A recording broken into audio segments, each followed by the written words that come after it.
मैं आपको खुले में बोलती हूँ, हमें चीन से डर नहीं लगता, ठीक है। अब आप क्या कर लेंगे? अब आप जबरदस्ती बुलवाएंगे कि आप चीन से डरते हो, आप चीन से डरते हो। इंडिया के आपको हम पहली बात शर्म नहीं आई? अक्साई चीन को आपने बेच दिया चाइना पे, अब ऊपर से औरतें भी बेचते हैं। Once more! Once more! Once more! अब ऊपर से औरतें भी बेचते हैं।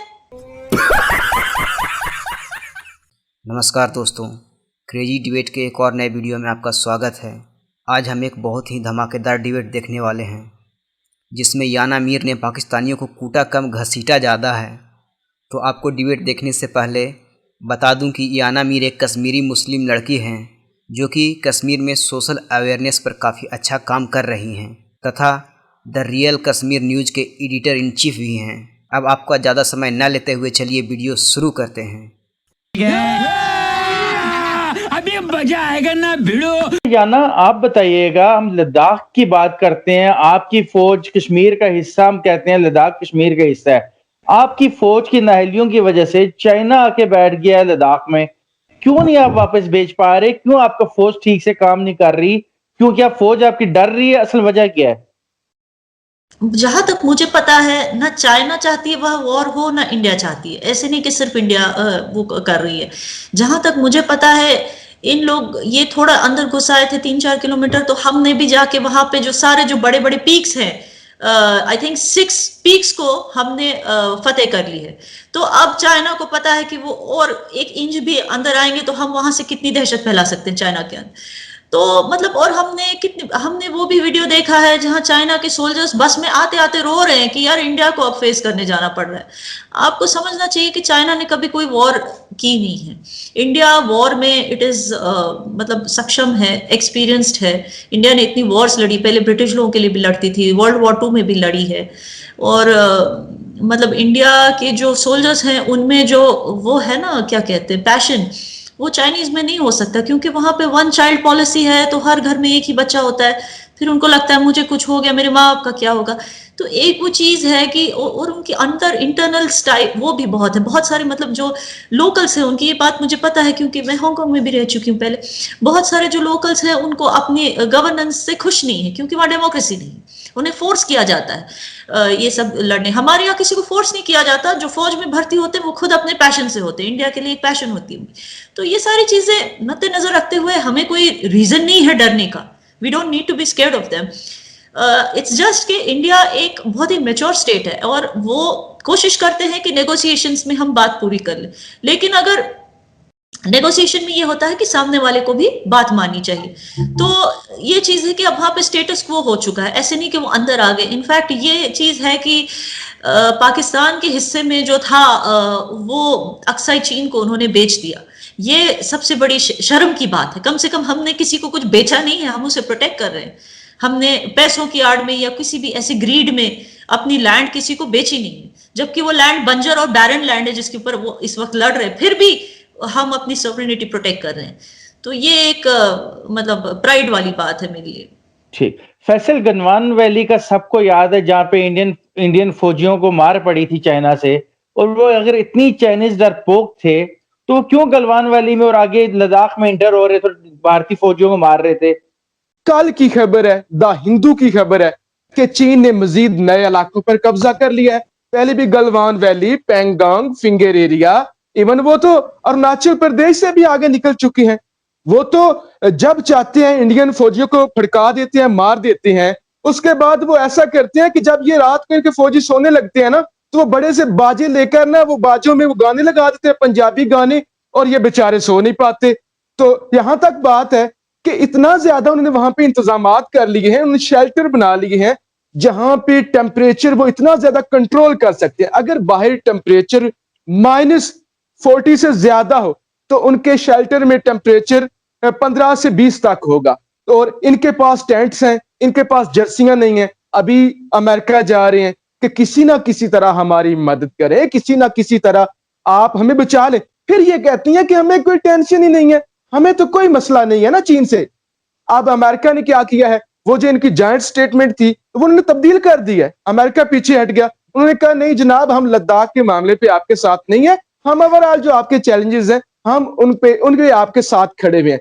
और इतनी ज्यादा मीटिंग्स हो चुकी हैं शाम साहब, 20 से 22 मीटिंग्स हो चुकी हैं। ये हर रोज जाते हैं, तरले और मिन्नतें करते हैं और वो बिल्कुल मानते ही नहीं, साफ इनकार कर देते हैं। फिर ये बात करते हैं कि हमें चीन से डर नहीं है। ईरान से उन्होंने दूर कर दिया, उन्होंने तो ईरान से दूर कर दिया। ईरान के साथ चाबहार को लेकर गैस के मंसूबे, बेशुमार मंसूबे, इनका अपना नेपाल, कल तक नेपाल आज इन पे सीधे फायर करता है। बांग्लादेश इनके फॉरेन सेक्रेटरी जाते हैं, महबूबा मुफ्ती मिलने से इनकार कर देती हैं। फिर आप आप श्रीलंका की बात करें, आप श्रीलंका की बात करें, राजा पाकसा बरादरान वहां पे आ चुके हैं, वो मोदी साहब को बिल्कुल पसंद नहीं करते। ये सिर्फ भूटान को कंट्रोल कर सकते हैं, ये सिर्फ भूटान पे इनका राज हो सकता है, अदरवाइज कहीं पे भी नहीं हो सकता। और इतना उसने मारा है, गलवान वैली में किसने मारा है? फिर ये जो सितंबर में वाकया हुआ, अगस्त में वाकया हुआ, तो मुसलसल वो इनको मारे हैं, मुसलसल आगे बढ़ते जा रहे हैं। सर, जो चीनी आर्मी है वो इस वक्त इनके अपने थिंक टैंक्स ये कहते हैं कि अमेरिका की जो आर्मी है उसके लेवल की वो आर्मी है, वो इतनी एडवांस है, उनके पास इतनी ज्यादा, ये सिर्फ जमीनी जो बैरी और फजाई ताकतें ये समझते यही जंगी होती हैं, वो साइबर के लिहाज से इतने ज्यादा एडवांस है। वो एक बटन दबाएं, पूरा कम्युनिकेशन सिस्टम हैक कर लें, इनके बैंक्स हैक कर लें, न्यूक्लियर सिस्टम पूरा जैम कर दें। तो ये हमने हैक किया था आपकी जो ज़ूम मीटिंग थी। कि चीन से हमें कोई डर नहीं है।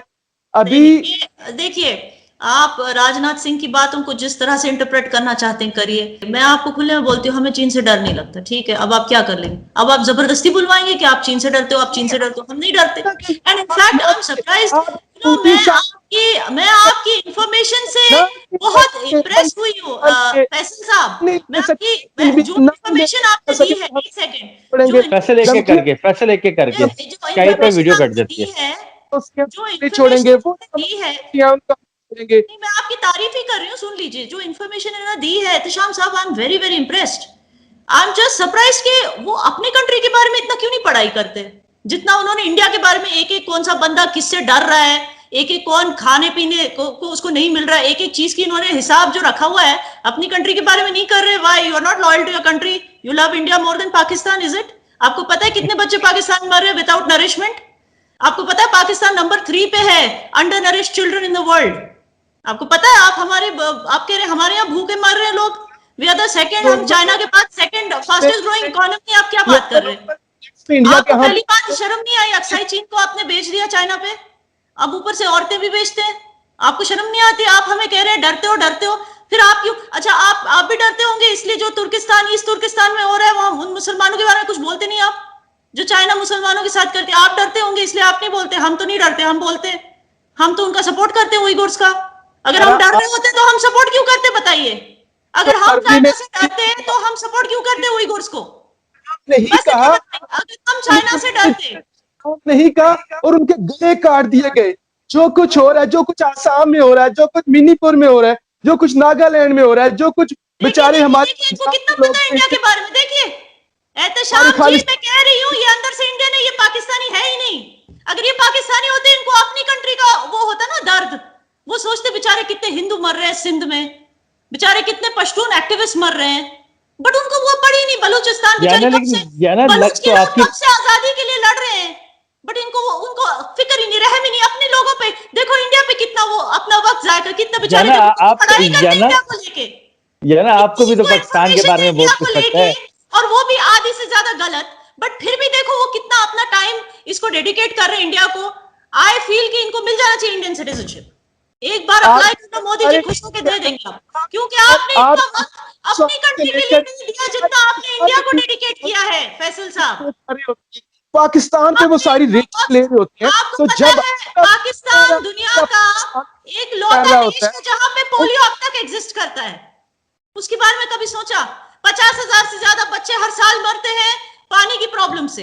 वो लास्ट ईयर का था, अब पिछले एक साल में मैंने और उससे ज्यादा हुए होंगे, मैंने नहीं स्टडी किया क्योंकि मैं ज्यादा ध्यान अपनी कंट्री की तरफ देती हूँ। आपकी तरह नहीं कि आप अपने पड़ोसी मुल्क को ज्यादा ध्यान देते हैं, मैं अपनी कंट्री पे ज्यादा ध्यान देती हूँ, तो मुझे एग्जैक्ट फिगर्स नहीं पता क्यों है। अगर हमारा देश इतना गया गुजरा होता तो हम लोगों में इतनी यूनिटी कैसे होती? फिर हम भी आपस में लड़ रहे होते। ऐसे नहीं है। यहाँ पे सब मोदी जी को लेके और मतलब इंडिया के एक सेंटिमेंट को लेके इतने स्ट्रांग इसलिए हैं क्योंकि हम सेल्फ सफिशिएंट हैं। किसी से लड़ने के लिए हम किसी के आगे हाथ नहीं फैलाने जाते। लोग हमारे पास आते हैं, जहां तक आपने बात की कि गए गुजरे नहीं है, मुझे तो शर्म आती है कि इतना सेकुलर मुल्क हुआ करता था भारत, आज मोदी साहब ने और आरएसएस ने उसका क्या हाल कर दिया है। फिर मुझे तो आपकी थिंकिंग हैरानी है। होती है, इसने गुजरात में लोगों को मरवाया, जो एक गुंडा है, जो आरएसएस का एक छटा हुआ बदमाश है, उसे इन्होंने प्राइम मिनिस्टर आरएसएस बना के दिया। बारे में जो आपने प्रोपेगेंडा किया हुआ है और कुछ नहीं है।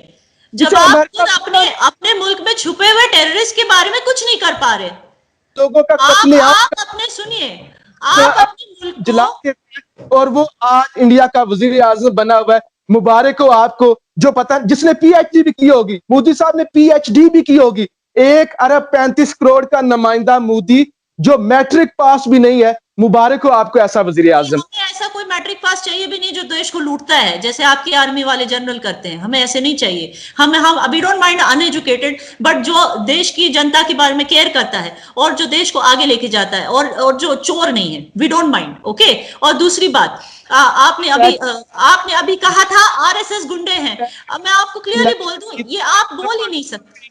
बालाकोट स्ट्राइक का दावा करता है और तो फिर बोलिए ना, अपने पॉइंट बाय पॉइंट बात करें। अगर वो काम ऐसे पकड़ बोलते जाएंगे मैं क्या जवाब दूं उनको? पैसे लेके करके एक एक करके आती पॉइंट पैसे। बाय पॉइंट वो बहुत ज्यादा वो हो जाते हैं, ओवर पैशनेट। इंडिया को मैं अभी जानती हूँ राम आप राम। इंडिया को लेके ऑब्सेस्ड है, मगर थोड़ा सा कंट्रोल कीजिए। पॉइंट बाय पॉइंट बोलिए ताकि मैं आपको जवाब दूं। अच्छा, आपका ये था कि टेररिस्ट स्टेट, जब आप खुद अपने देश से टेररिस्ट को निकालने में नाकामयाब हो रहे हैं, आप किसी को भी कैसे, आप होते कौन है अपने मुंह से किसी और को टेररिस्ट बोलते? आप एफएटीएफ के ग्रे लिस्ट से अभी तक निकाल नहीं पाए अपने देश को। फिर आप किस मुंह से किसी और को टेररिस्ट बोल सकते हैं? मोदी जी, आरएसएस या किसी और को भी। आप अपने मुंह से, आप लायक ही नहीं है कि आप किसी और को पॉइंट करके बोले तुम टेररिस्ट हो, जब आप अपने देश से टेररिज्म को हटा नहीं सके। और आप लोगों से, आप कहते हैं इंडिया से श्रीलंका नाराज है, इंडिया से नेपाल नाराज है। पाकिस्तान से देखो, अफगानिस्तान नाराज है, बलूचिस्तान नाराज है, हर कोई, ईरान नाराज है, सऊदी अरेबिया, जो रॉयल है लोग हैं वो आपसे मिलना नहीं चाहते, आपके जनरल से। तो आपसे भी तो हर कोई नाराज है। तो वीडियो आपको कैसी लगी मजा आया। कमेंट में ज़रूर बताएं तथा चैनल को लाइक और सब्सक्राइब जरूर करें। धन्यवाद।